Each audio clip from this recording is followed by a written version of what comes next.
You are listening to the On Purpose Podcast, your guide to living a more purposeful life. What's up, everybody, and welcome to this week's edition of the On Purpose Podcast, where it's our privilege to show up with you, take a little bit of time in your week, and hopefully get you moving again, get you thinking differently, get you reminded maybe of some stuff that you've been leaving uncovered, you've been leaving undone. And man, we can't thank you enough for being here with us. Episode 275 today, kicking off the month of October. We're in the fourth quarter of 2024. And I thought I would share in this week's episode, I would share just kind of a philosophy I have and something I've developed for my own life through experience, right? Through coaching and leading people for the vast majority of the last 25 plus years of my life, and the mistakes I made, right? And some of the best lessons you're going to learn, and how to get the most out of people around you, to get the most out of yourself, is through your mistakes. So I thought I would share some stuff today to kind of get us building momentum for this fourth quarter, get us building some thought momentum, some physical momentum as we go into 2025, and not waiting till the magic ball drops and it's 2025 and now we're going to have a resolution, or now we're going to change something, but actually starting to make these subtle changes now so that we have momentum when that calendar flips. So this week I wanted to share with you something I call lead people, manage things. And it's a leadership philosophy, a lifestyle philosophy that I have, like I said, that's developed over the course of years. And it's it's so crazy to me, like, in this world with all the information we have and stuff, all the leadership programs out there, all the coaching programs, that sometimes we still confuse the basic premises of the difference between people and things, right? A thing you can manage, a thing has no feelings, a thing is not alive. So if one thing goes down, you replace with another thing, the one that broke doesn't have feelings. It's not going to be upset that it's just been replaced.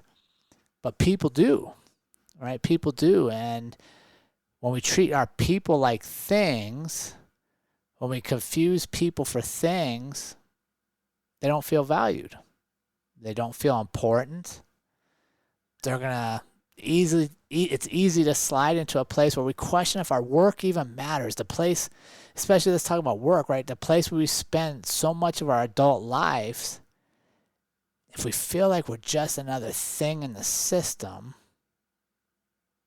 there's not much meaning in that, right? There's not much mattering for me.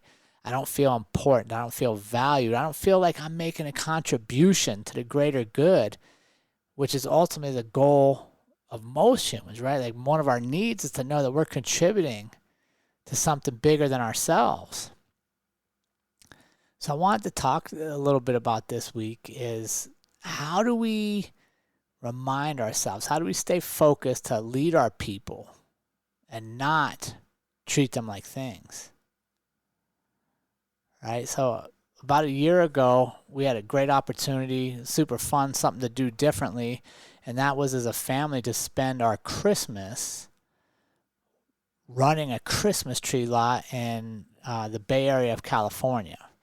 And it was exciting for me and for us because we got to have Christmas every day for basically 6 straight weeks, right? And, Christmas trees, the smells, we got to decorate how we wanted, put up the Christmas lights, turn on the music, have hot chocolate, like all the stuff to make Christmas. So we're in this festive holiday spirit every day for 6 weeks. And it gave me a first-hand opportunity to work with my kids and my wife and kind of show them how leading people and managing things applies, like how we really do it in the real world. So it was a lot of fun. We had about 11, seasonal employees that we brought on, a couple local high school kids, a few local college athletes, a couple guys that were my age, maybe a little older, that just needed some seasonal money. And we brought a team together, right? And we created an atmosphere where they knew they felt valued. They knew they were important. And it was important for me to share that with our team. So how do we do that, right? How do you create value for people in your world? First off, know their names, right? Something simple, right? But if you know somebody's name, you address them by name, you've automatically established a relationship that they were important enough for you that you got their name right. That you didn't just say, hey, you, dude, bro, whatever. We're getting names, and it's such a simple concept that we miss in today's world where everything's transactional, right? Like I'm talking to you, but I'm really just trying to get this done so I can move to the next thing. When you embrace and welcome somebody by name, you're already at a different level in the relationship. You're already teaching them that, man, you matter enough that I took the time to memorize your name. And know something important about them, right? Like, so for that 6 weeks, we had 11 employees. It was important for me to know about their families, know why they were working. How many times have we been in a position where we're leading people, whether it's a team, a business, and we don't know why they're doing what they're doing? We don't know why they're here. Well, as a leader, if I'm supposed to help get the most out of you and put you into places that make you the most productive for the team and also help fulfill your needs, I should probably know why you're doing what you're doing. So that was one of the things that seems silly, right? Like you're hiring seasonal employees for a tree lot, but it's what I was teaching is that's one of the most important things, because it doesn't matter if it's a seasonal job or a career position at the police academy where I'm bringing somebody on to expect them to work the next 30 years serving their community and potentially be willing to die for strangers. It goes back to the same things. I want them to know they matter to me, and I want to know why they're here. Why are they doing what they're doing? So it was a fantastic opportunity for me to walk around every morning, having coffee with Trey and looking like how many trees were down on the lot, right? How many trees do we need to refill? How many spots do we have? How much back stock do we have? Do we have enough? And help him, guide him through his decision making, because those are things, right? Those are super quick. You just grab this tree to fill that tree. Nobody cares. It's a done deal. And we talk about personnel issues. What kind of performance issues do we have? Do we have anything from the day before that we need to solve today? And then I would always remind him, take a pause. Ask yourself, is this a thing problem or a person problem? Is this a thing issue or a person issue? If it's a thing issue, make a decision and go. Look at your numbers. You use your data, whatever it is. Make the best decision you can and go. Thing, you can always readjust real quickly with things. If it's a person problem, stop for a minute and think about the person behind it. How are they feeling? Have we checked in recently? Was the performance issue maybe a result of something that happened at home? They just have a bad day. They get in a car wreck on the way to the job site. Any of that stuff, right? Because that's all going to factor into how we treat the performance. And that's what I want us to get after, is not treating the people in our lives, whether you're a boss at work, a coach of a sports team, wherever you are, or just the head of a family, involved in a family. Don't treat our people like they're things. Don't get in relationships and spend time in relationships that are transactional, that are only here to get something done, but I'm not fulfilled, right? I'm not saying there's not a place for those in your life, but those shouldn't be the basis, and the majority of your relationships are only if I need something. But there's no depth to the relationship. There's no growth. I don't know what's going on for that person, right? And the tree lot was a fantastic time for us as a family and as leaders to create an atmosphere where people thrived. And one of the greatest compliments we got was from two of the high school students that worked with us. They came to work every day excited, smiles. They were bringing food for the other co-workers. And when they told us this was their favorite place to go because of how they felt. Not because I paid them the most money. Not because they had benefits and retirements and 401k. It was a seasonal job, right? It's just barely above California minimum wage plus some tips. So it wasn't the things that made them excited to come to work. It wasn't the things that brought them in. They said it was the best place they went every day because of how they felt. Right? How do we create that feeling? It's because you truly care about people. You get to know them. You know a little bit about them. And I challenge them. Right? I would challenge them to work harder, to do more, to not sit and get on their phone, but to go find another job to fulfill the mission of the tree lot, which was to make sure everybody that came in got the best Christmas tree they could and would have the best Christmas season so they'd come back again next year, right? So I shared with them why we were doing what we were doing, what the overall mission of the tree lot was, and then how important their role was to it, right? You get to greet people. You get to guide them to the most appropriate tree for their budget and their family needs and how much space they have.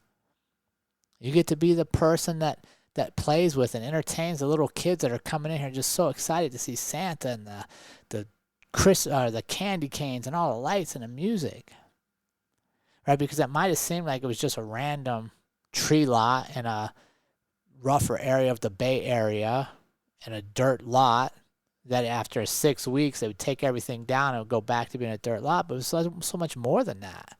It was a place that we got to show people that people matter, that their stories all contributed to the greater good of the team. And I think that is something we can all take away, is not getting caught up and waiting for the big moment in life. When I get to this big job and I'm in charge of all the people, then I'm going to treat people the right way. When I get to this, whatever my next goal is, then I'm going to slow down and really get to know my people and empower my people and to work with the team around me. Well, if you're not doing it now, you're not going to do it then. And how about we start it with our families? Right? How about we start it by making sure that everybody in our family knows they're valued and that they're contributing to the overall mission of the family.